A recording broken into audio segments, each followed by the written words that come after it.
Good morning. My name is Dr. Jessica Sapoff, and you're listening to Dental MD.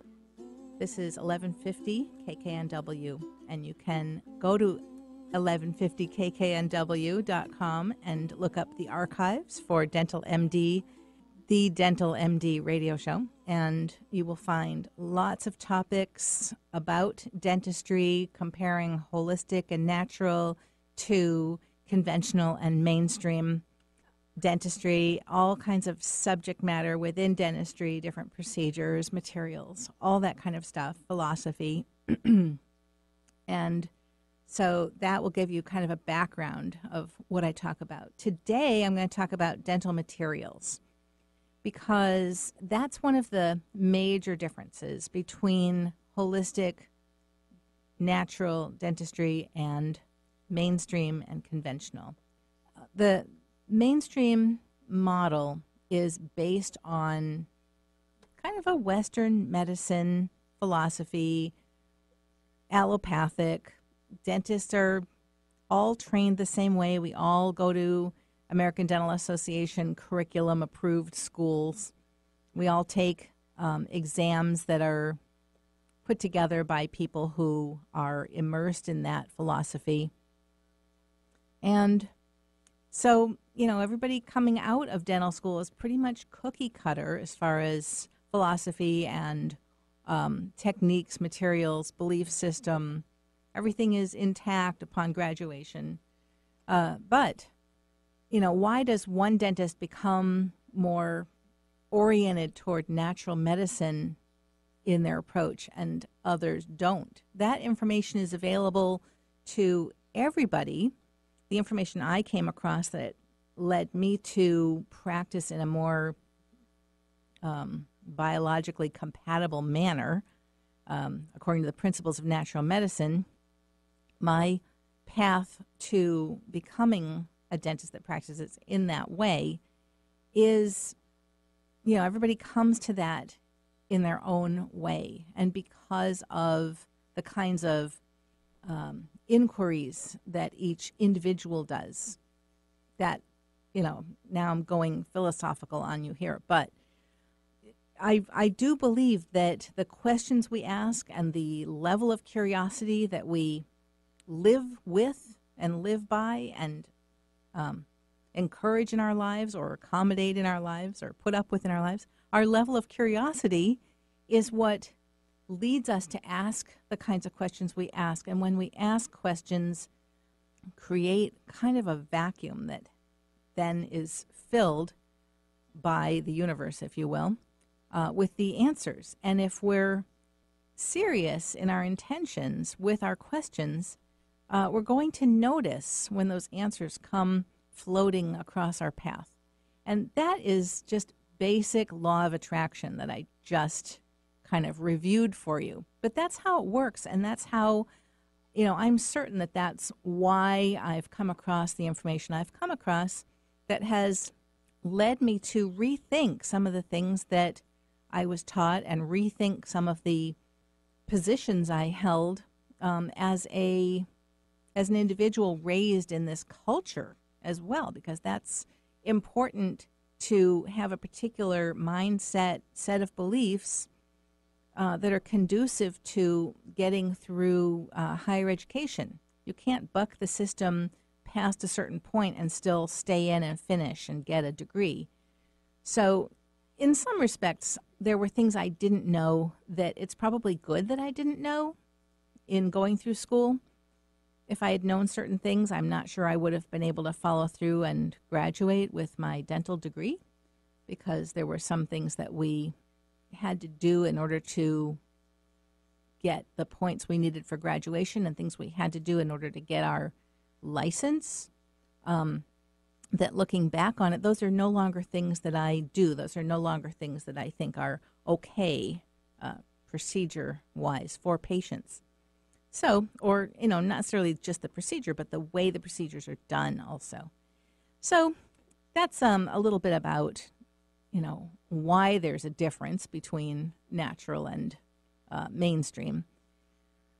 Anyway, mainstream of dentistry, when it comes to dental materials, which is today's topic, the mainstream of dentistry has as its training and embedded in its belief system is that the American Dental Association and the research and testing that the American on materials used in dentistry, that the American Dental Association will look at, review, and put their stamp of approval on, they are similar in how they do that and in the philosophy they rely upon for that process to agencies in government such as FDA and other types of agencies that are entrusted with approving or disapproving materials for use or devices for use in medicine and dentistry.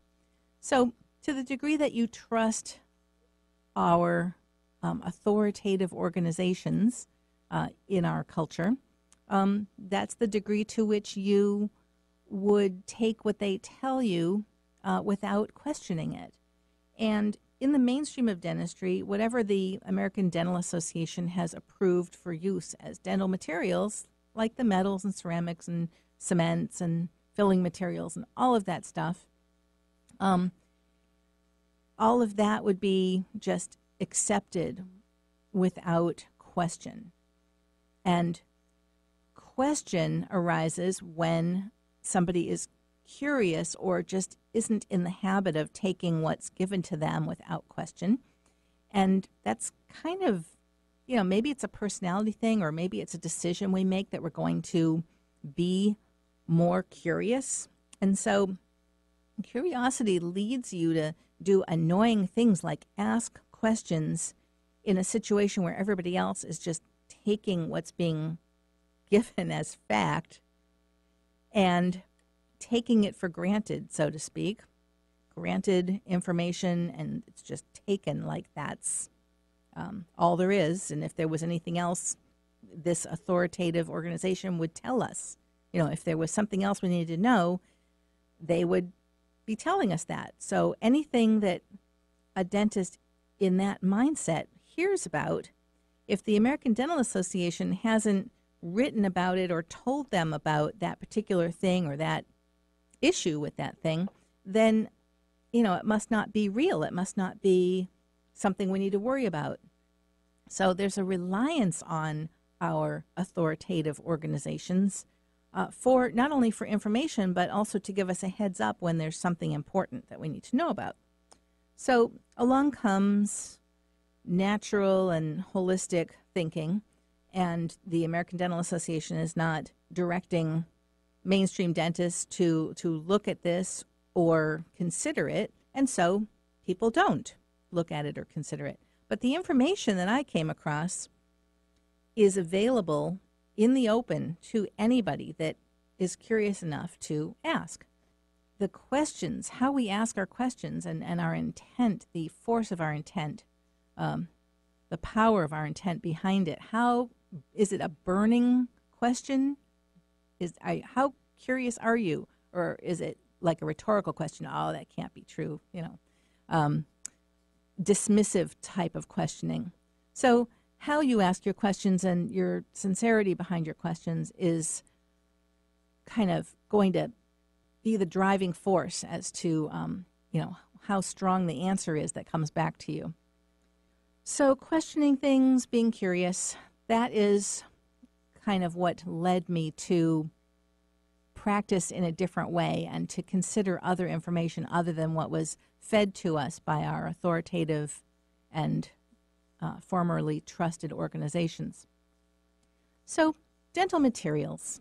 Dental materials are an area that the American Dental Association has a branch that's they have stated is like a research branch that's nonprofit part of the American Dental Association. And they say that they test products or they look at how products are tested and they approve or don't approve products for use in dentistry. So for most dentists, if it's been approved by the American Dental Association, then no further questions are asked. That material must be all right to use.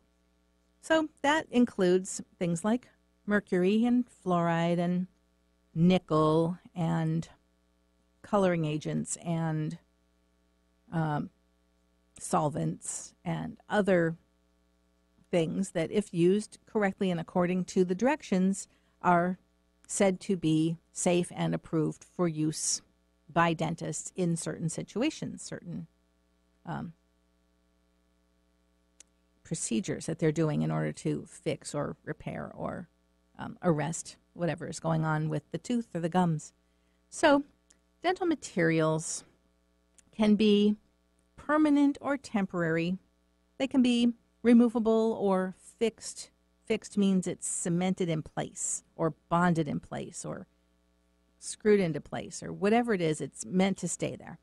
Removable means that you can pop it out and wash it in the sink and put it back into your mouth after cleaning it with your toothbrush, whatever. And the other category of materials and procedures has to do with whether they are reversible or irreversible. And in natural medicine, the main difference between natural medicine and conventional mainstream medicine is the emphasis on not only the body's ability to do its own healing, but in doing the minimum possible to promote that body's natural healing ability, nudging it toward healing, helping tip the balance in favor of the body's natural healing ability. So the least toxic and least invasive methods and or materials are selected first in order to give the body the best chance of doing as much of the healing on its own as it can. Well, that doesn't sound like a very profitable way to do things, does it? So the system that we are in pushes us to have to make money on the things that we do, and that's just the system that we're in. And accepting that is kind of basic.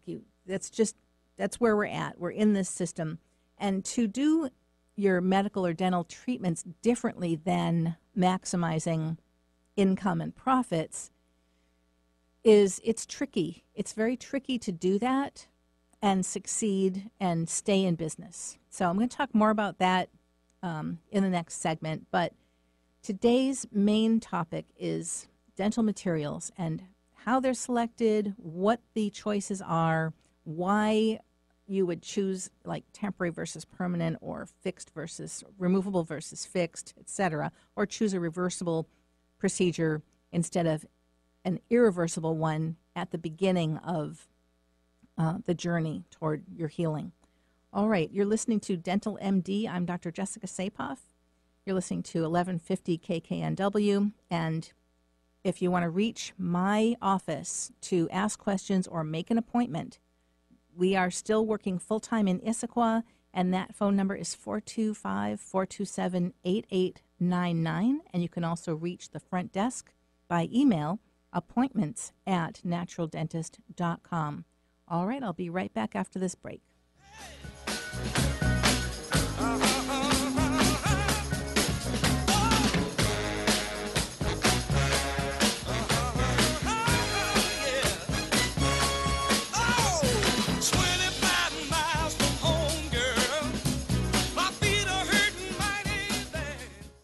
So how long has it been since you've been to the dentist? Yeah, I'm talking to you. I know going to the dentist can be tough, but did you know that healthy teeth lead to a healthy body? I know what you're thinking. All dentists are alike. They lure you in for the free exam or, complimentary cleaning. And before you know it, wham! Huge dental bill. And did you even need all that work? Well, why not try a different approach?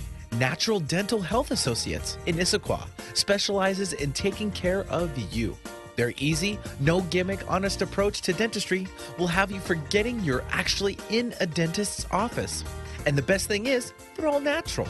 Yep, no mercury, nickel, or other harmful chemicals are used. Click on your media player now and get started on the road to better dental health today. Or call 425-427-8899. Natural Dental Health Associates is a proud sponsor of the Dental MD radio show, Wednesdays at 9 a.m. on Alternative Talk, 1150 a.m. The thought of my sons growing up without me inspired me to quit smoking. I talked to my doctors, and then I threw away all my cigarettes, ashtrays, and lighters. I started exercising instead of smoking. Getting support from friends online kept me on track.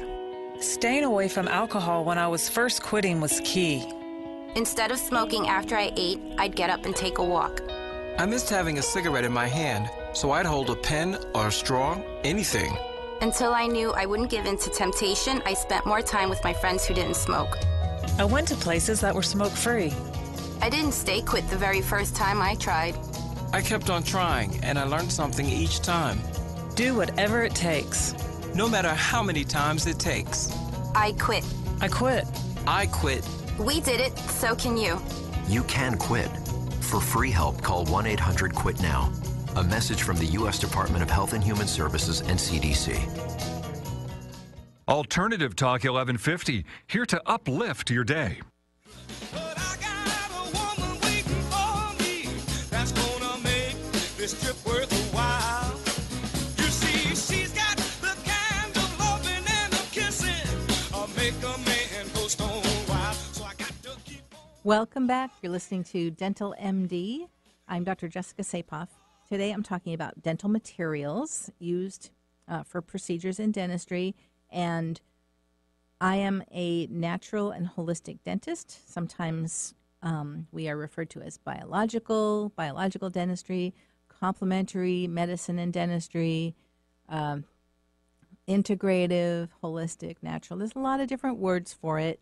I think natural kind of covers the bases on that, because natural refers to what we can do ourselves naturally, what naturally would occur without intervention, the least intervention possible to allow natural healing processes, to our innate healing processes, to do as much of the healing and recovery as possible with as little intervention, particularly toxicity-wise, the least toxic possible choices in our interventions. So dental materials are sometimes necessary to repair or replace missing parts in your mouth, such as teeth, bone.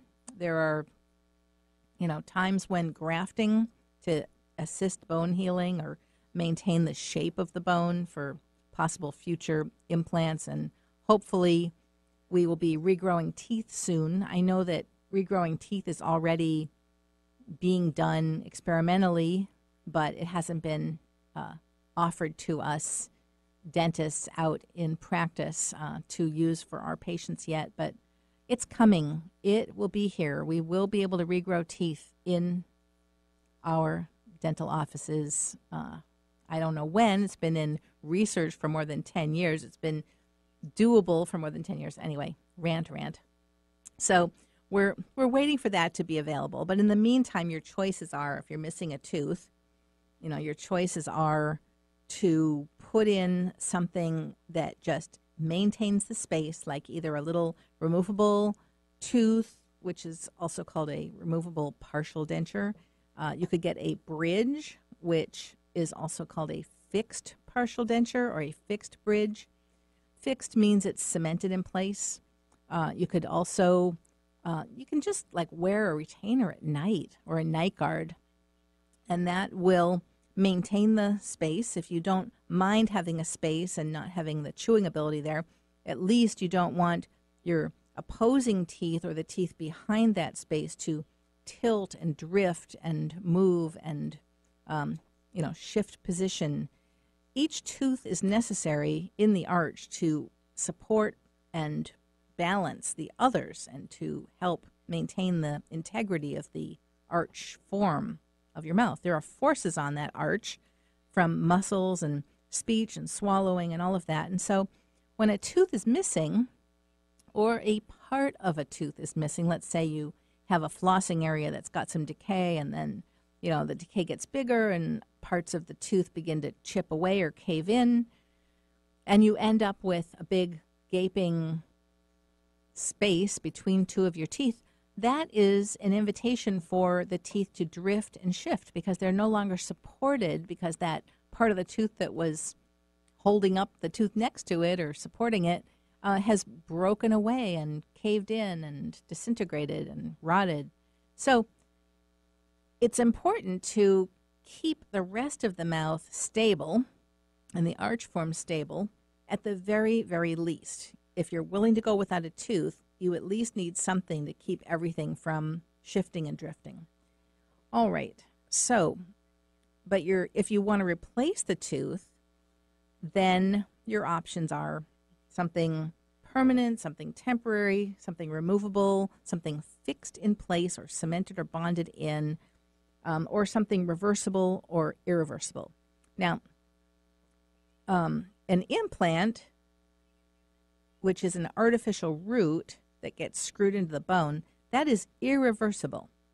That can't be undone. I mean, it can, but it's very, very destructive to the bone around the implant, which has integrated itself into the bone.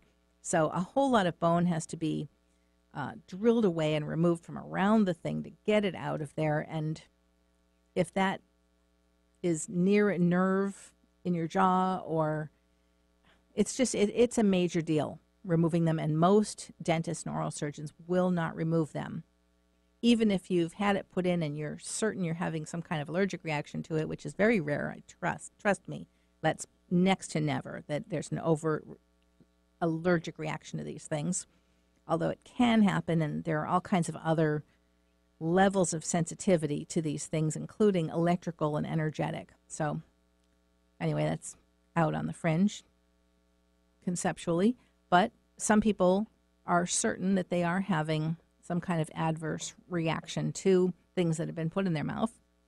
So for people who are highly reactive or concerned about reactivity to things, somebody like that might want to be pretty careful about what gets put in and whether it can be taken out if it turns out not to be comfortable for whatever reason. Irreversible, the most irreversible thing is an implant. And implants can be made with different materials. They can be metal, which is almost always, to my understanding, sprayed with a fluoride-containing hydroxyapatite to help the bone feel comfortable integrating with and healing around and through the implant so that it stays in place. And so they spray it with stuff to get the bone to heal in readily around it. And your other option for an implant is a ceramic implant, which these have been around for 30 years or so. In Europe, it's only been here for, 10 years or so. But for some reason, ceramic implants are still considered experimental or new by a lot of the people and that place implants. And some dentists don't do ceramic implants because they believe that it's still too new or something. And others don't do it just because the titanium implant systems, they've either already bought that system or they don't see any reason to change or add another whole implant system to their office equipment and materials. And there just aren't as many dentists placing ceramic implants or organizations that teach how to place ceramic versus titanium implants. So that's something to consider. They're also different to restore. Like a ceramic implant, for me to put a crown on that is a different process than putting a crown on a titanium or metal implant.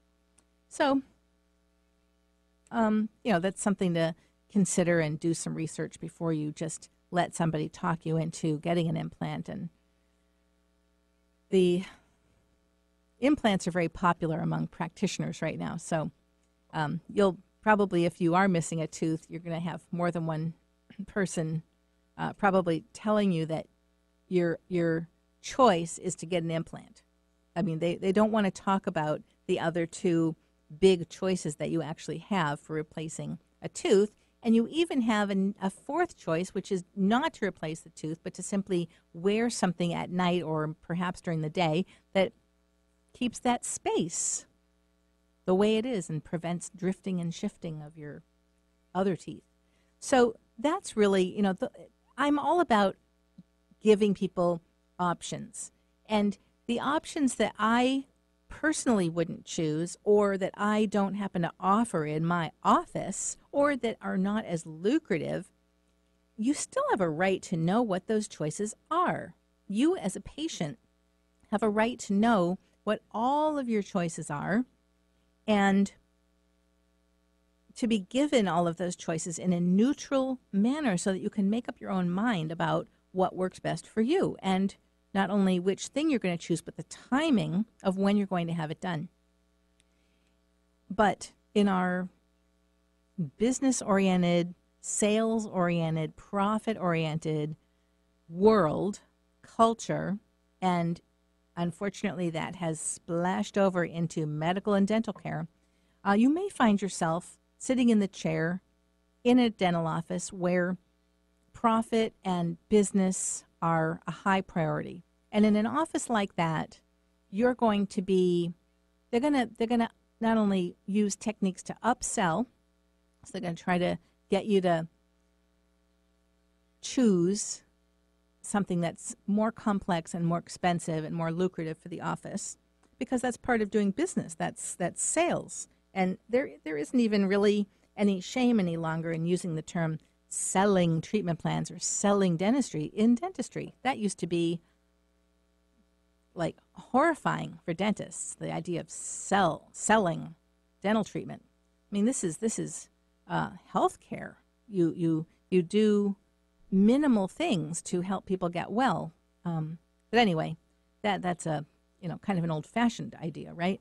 So if you find yourself in an office where the business is a high priority, and health is important too. I mean, they're trying to do all the treatments according to the highest standards of care for those treatments, but they want you to pick a certain treatment. Then they'll do it in a, as advanced and above standard of care to the best of their ability, I'm sure. But they want you to choose the treatment that is the most lucrative for the practice. And, they especially want you to choose something that particular dentist finds, fun in his or her practice to do, like procedures they enjoy, procedures the dentist enjoys. I don't happen to think that whether I enjoy a procedure should be a factor in whether you choose to have that procedure done. That's kind of over here in my world. Private, whether I like or don't like doing a particular procedure is not going to come into how the way I talk about those procedures to try to coax or motivate you or tilt you in a particular direction to choose a particular thing.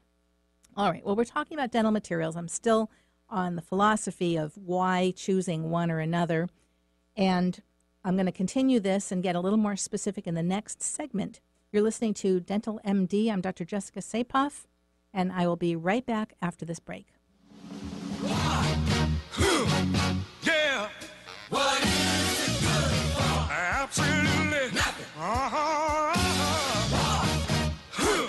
Yeah. What is it good for? Absolutely nothing. I'm Dr. Anthony Lazarowitz, and this is Climate Connections. When Steve Eliason was a teenager, he loved skiing in Wisconsin's snow-blanketed forests. Moving physically, delighting in winter, in the snowscape, in the snow-covered cedars. When you're out there, it's just another world. Now, he helps young people have that same experience. He runs an organization in the city of Oshkosh that offers free ski lessons to students. But as the climate warms, running a ski club is harder than it used to be. By the middle of the century, average winter temperatures in Oshkosh are likely to be 7 to 8 degrees Fahrenheit higher than they were in 1980. That means less snow for skiing. It's not uncommon these days now, say in January or February, to have brown countryside. Eliason has no intention of giving up. He believes skiing gives young people a rare opportunity to connect with nature and reflect on their place within it. I don't know how you share that with students if not for physically, literally getting out there in the world. And I worry there's far too little of that. So even if there are fewer good ski days, he takes every chance he can to send a kid gliding through white powder for the first time. Climate Connections is produced by the Yale Center for Environmental Communication. Learn more at yaleclimateconnections.org.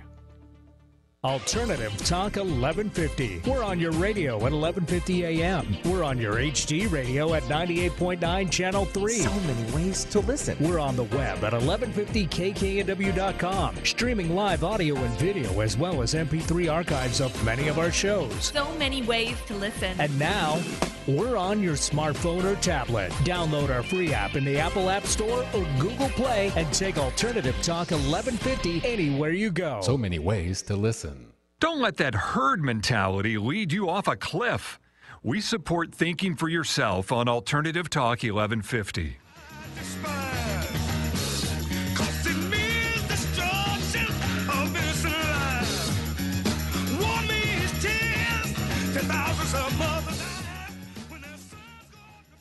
Welcome back. You're listening to Dental MD. I'm Dr. Jessica Sapoff. If you have any questions about the topics that I talk about on this show, and today I'm talking about dental materials and contrasting the thought processes that would lead a holistic practitioner to make certain choices or recommendations versus mainstream and conventional, why certain choices are made, what the forces are on us that have us learn about or prefer certain materials or procedures, and so you as the patient, have certain rights in terms of being informed so that you can choose. So anybody that has questions about the things that I'm talking about or wants to make an appointment to see me for a complete exam or treatment or second opinion or anything that you might need from us, go ahead and give us a call, 425-427-8899, and you can also reach the front desk by email, appointments@naturaldentist.com. And if you have the time and you want to look at the archives of my show and maybe zero in on certain subjects, like your dentist told you need a root canal or whatever, you can go into my archives. That would be 1150kknw.com, Dental MD. And under, when you click on that and click on my show, then you'll see the archives and you'll see the subjects, and you can choose one that you want to listen to. They will be without ads, and you will be able to kind of catch up on topics that you may have questions about. All right, so today I'm talking about dental materials, and I was talking about the Irreversible implant choice, which a lot of people get kind of steered into that. It is a very fairly quick and easy, and if it's done correctly in a practice where they do a lot of implants, that is a really high profit procedure, and that may or may not be something that you prefer. Or you might want an implant, but maybe you don't want to sell a car or take out a second mortgage on your house in order to be able to afford implants or multiple implants or, all of the procedures involved and the cost involved in replacing teeth with implants. Maybe you're not ready to do that yet. Maybe you want to save up for that.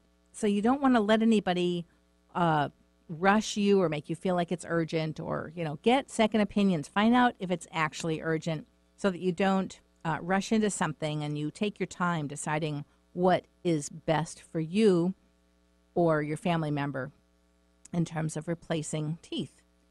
And a reversible tooth replacement, an example of a reversible tooth replacement would be a removable partial, which has the tooth or teeth on it that you need, and it just clicks into place. These can be made without metal. They can be they're flexible, they're thin, they're comfortable. Nobody knows that you're wearing something removable except you.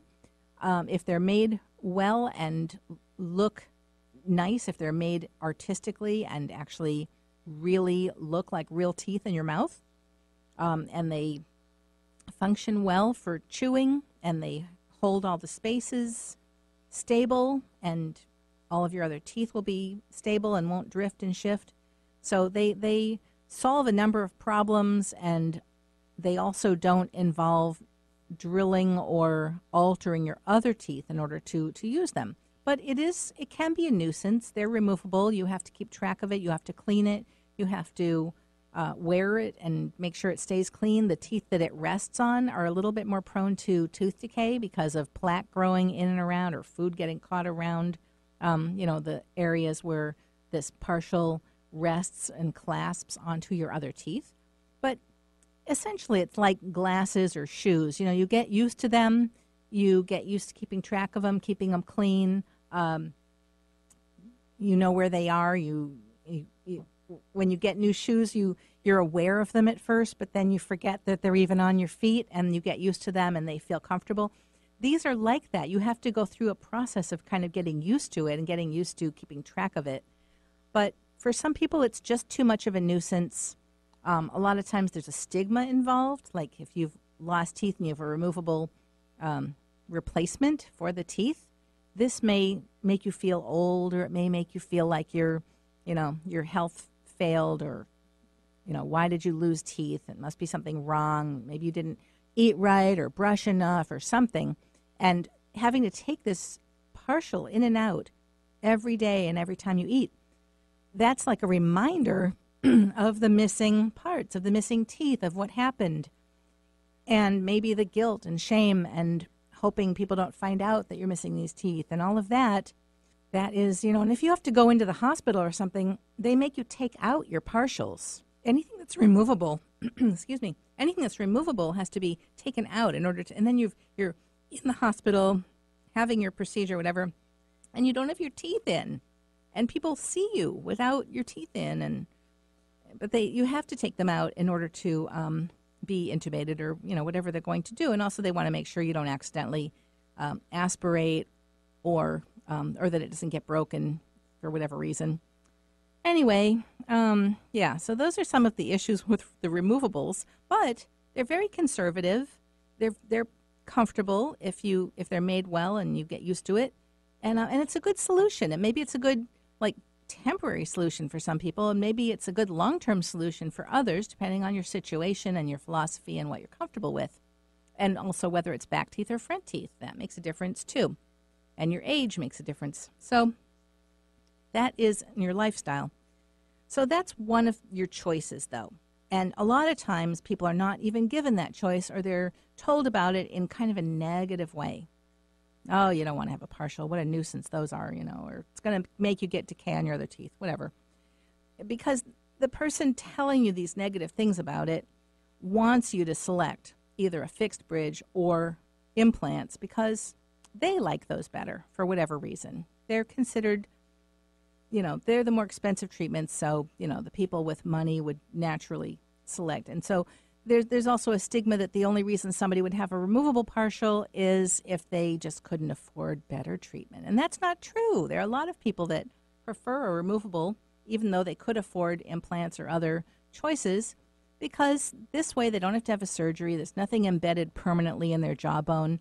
I mean, that's a philosophical thing. So unfortunately, there is that stigma, though, that if you have a removable tooth, it must mean you couldn't afford better treatment. But that's not always the case. So your other option, besides a removable partial and an implant with an implant crown on the top of it, would be a fixed bridge. And sometimes they're called a fixed partial denture, but that's confusing because denture usually refers to things that are removable.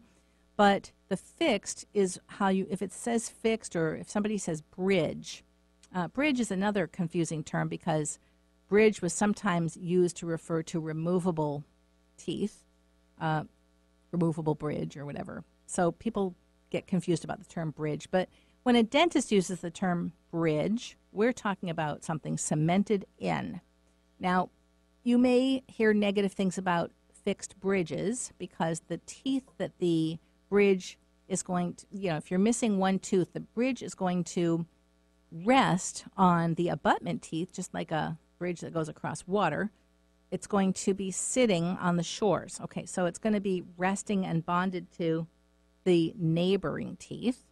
And those neighboring teeth have to be prepared for it, because if you rest something on the top of those teeth, it'll change your bite. So you have to create a little bit of space for the material that the bridge is made out of, and you have to create a little indent in the neighboring teeth and wrap it around at least partway so that it has a cement area and it'll stay in place.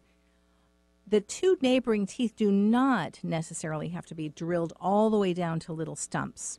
Sometimes that is necessary. Sometimes the teeth on either side already have crowns on them or onlays or large fillings, and so there really isn't a whole lot more tooth removal to do the bridge. But if the teeth on either side are perfect teeth and have never had any fillings or crowns or anything wrong with them, they don't have any decay or breakage of cusps or anything, then it really is a shame to cut those back to make room for the inlays, onlays, or crown units that would be used to hold that bridge in place. And if those teeth have never been cut, then a fixed bridge may not be the best choice.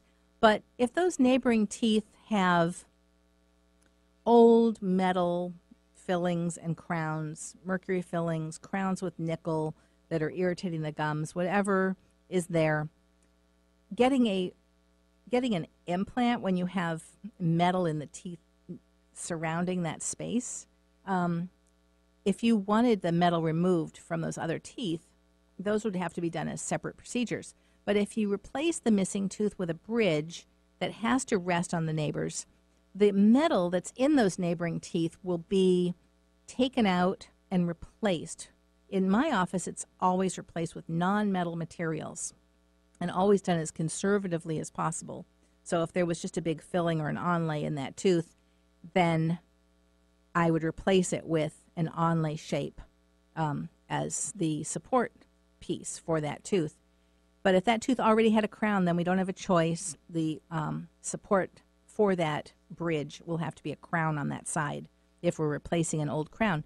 But in the process of getting a fixed bridge, you can get all of the metals in the neighboring teeth replaced as part of that bridge process, which is nice, and it's a convenient way to kind of get two other teeth dealt with and cleaned up, so to speak, of the metal in the process. So sometimes that is the best choice, because that ends up, you get procedures done on the neighboring teeth that you were probably planning to do at some point anyway, and you get the tooth replaced that's missing at the same time. All right, so those are the choices for missing teeth. I'm going to talk a little bit more about the materials that we use and the materials that we're replacing in the next segment. All right, you're listening to Dental MD. I'm Dr. Jessica Sapoff. I'll be back after this break.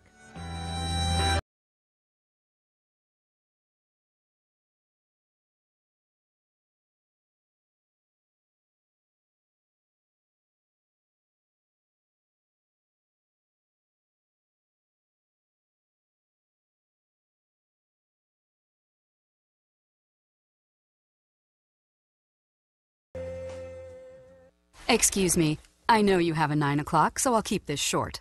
I'm the business suit in the back of your closet. You wore me nearly every day before your office went, quote, casual. I used to be the CEO of your closet. Now I'm just that one intern no one ever talks to. I always thought you'd circle back with me, get granular, keep me in the pipeline. But nada, nothing. Don't you remember the McKittrick presentation? You spilled coffee on me, and I still looked amazing during the breakout talkback Q&A. So, I think it's time for me to move on. I've got a great resume, and I absolutely crush it in interviews, okay? Let's make this a clean break. Shift the paradigm. The only thing I ask is that you think outside the box here and do this. Take me to Goodwill, where I can really make a difference. Your donations to Goodwill create new jobs, training programs, and education assistance for people in your community. To find your nearest donation center, go to goodwill.org. Donate stuff. Create jobs.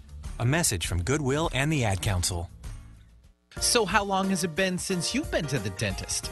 Yeah, I'm talking to you. I know going to the dentist can be tough, but did you know that healthy teeth lead to a healthy body?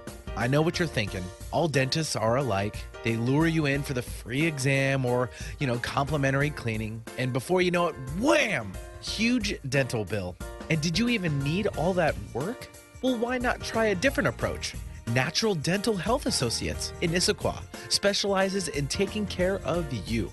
Their easy, no gimmick, honest approach to dentistry will have you forgetting you're actually in a dentist's office.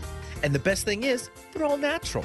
Yep, no mercury, nickel, or other harmful chemicals are used. Click on your media player now and get started on the road to better dental health today. Or call 425-427-8899. Natural Dental Health Associates is a proud sponsor of the Dental MD radio show, Wednesdays at 9 a.m. on Alternative Talk, 1150 a.m. Alternative Talk, 1150 on AM, 98.9 HD3 on HD, 1150 kknw.com on the web.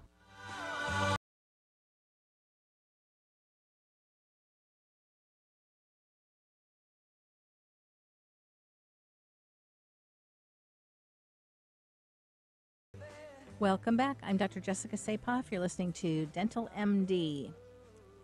And today I'm talking about dental materials and some of your choices, permanent versus temporary, removable versus fixed, and reversible versus irreversible procedures and materials. So let's say, permanent versus temporary. All right. Why would somebody need a temporary? Well, you need a temporary while the lab is making something for you out of ceramic or making something for you that's a removable tooth or teeth. And so you might want to use something in the meantime to keep everything stable while the lab is making your new teeth. So it's kind of mandatory in some circumstances. When you're getting a new onlay or crown or getting a bridge that's going to be cemented in place, you have to have a temporary, or else the teeth that have been prepared to hold and support the bridge, they can actually shift and drift after they've been prepared because they no longer touch the neighbor and they no longer participate in the bite because they've been cut away a little bit to make room for ceramic. And then when the ceramic bridge is put in, then the bite is restored back to the right level again. Well, you have to wear some kind of temporary in order to keep everything stable. Otherwise, the new thing may not fit. And that's bad because then you have to take impressions all over again and sometimes drill away a little bit more. Really, teeth can, if your temporary comes out, you really have to get back, either keep it in place if you can, or get back to the dental office and have it re-cemented with temporary cement. Very important. So temporaries can be made out of a lot of different things. The materials are only going to be in your mouth for 2 to 3 weeks, so usually it's not a problem. They're generally made of a high-quality plastic and temporary cements that tend to help the teeth feel calm, calming to the nerve. They have ingredients that are a little sedative for the tooth so that the nerve is not irritated from the procedure, and that's all nice.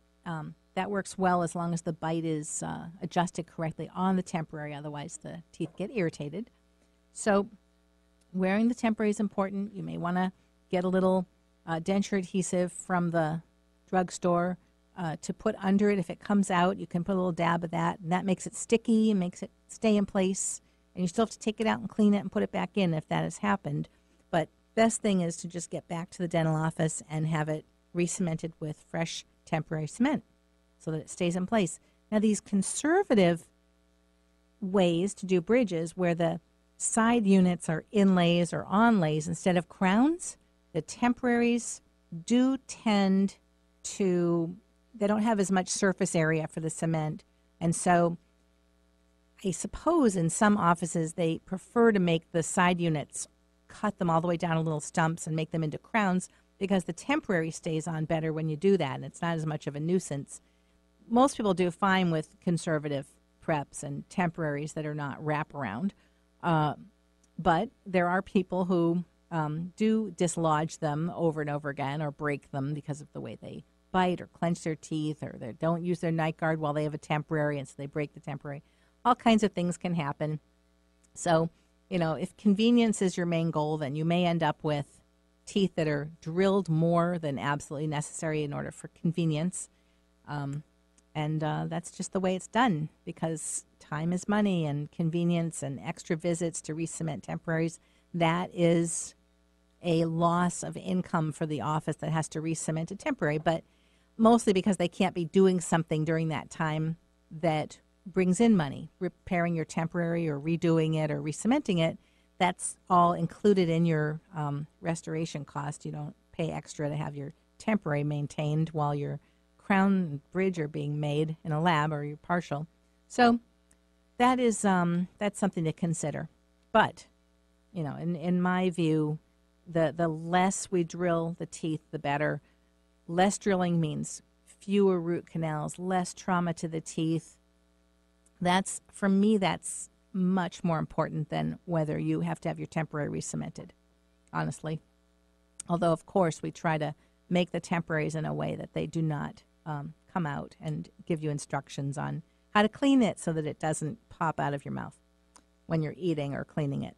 All right, so in terms of permanent versus temporary, there's one other situation where a quote-unquote temporary makes the most sense. Let's say you have an old root canal tooth, and you've got a metal, filling in it. After the root canal was done, they did a metal filling deep into the tooth, and then they put a metal with porcelain crown on the top of that. So you've got mercury and nickel and who knows what else, in the root canal filling material, plus the buildup and the crown are all different metals.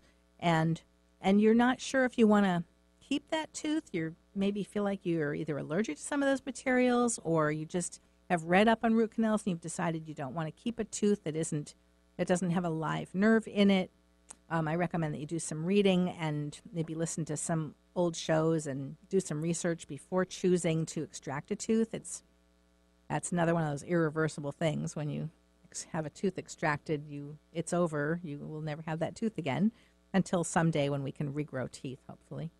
But you don't want to lose teeth, so definitely less drilling. And if you have an old root canal that you are not sure what the future of that tooth is going to be for you in your mouth,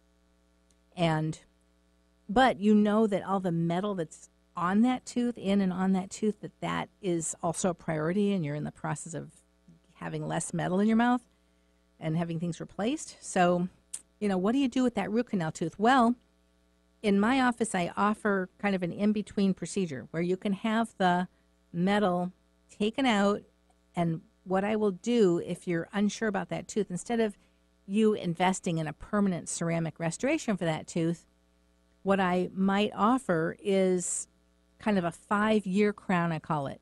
It is basically made with very high quality, durable, temporary crown material, but I cement it on with permanent cement. Now, these things are quite durable. They hardly ever break or leak or do anything.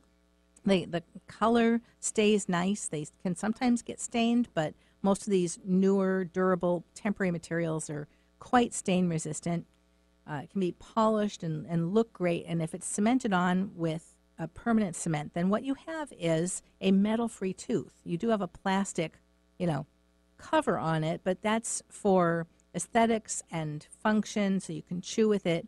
And, basically you're, for half the price of an ordinary crown or onlay, you're getting something that is metal-free, and I'm not going to promise that it would last as long as a permanent ceramic solution, but you will get a number of years out of that while you make a decision about whether you want to go ahead with a ceramic and keep that tooth, or whether you may want to remove that tooth after doing your research on root canals. So that's another possibility. Or you just feel like you don't want to spend that much money on restoring something, or you have a terminal illness but you want metal removed, but you don't know if you've got 10 years left. Maybe you might live another 3 or 5 years according to your disease or your diagnosis, and then you may want this as a solution for some of the teeth. That's just what makes sense, for some people.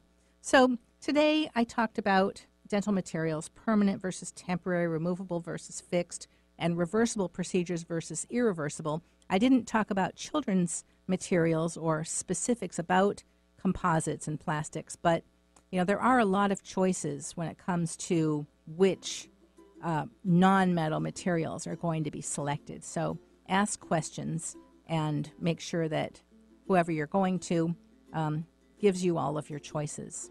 So you've been listening to Dental MD. I'm Dr. Jessica Sapoff. If you have any questions about the topics that I've covered today or cover on this show, give us a call, 425-427-8899. And you can also reach us by email, appointments@naturaldentist.com. Thank you for listening. I'll be back next week. Ooh, somewhere over the rainbow.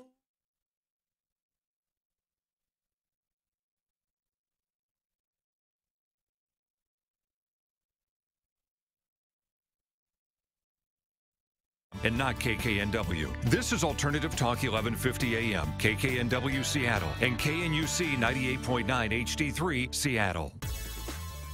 And good day to you. Benny Mathers here for a look at your Alternative Talk AM 1150 traffic update for Around the Sound. Starting things off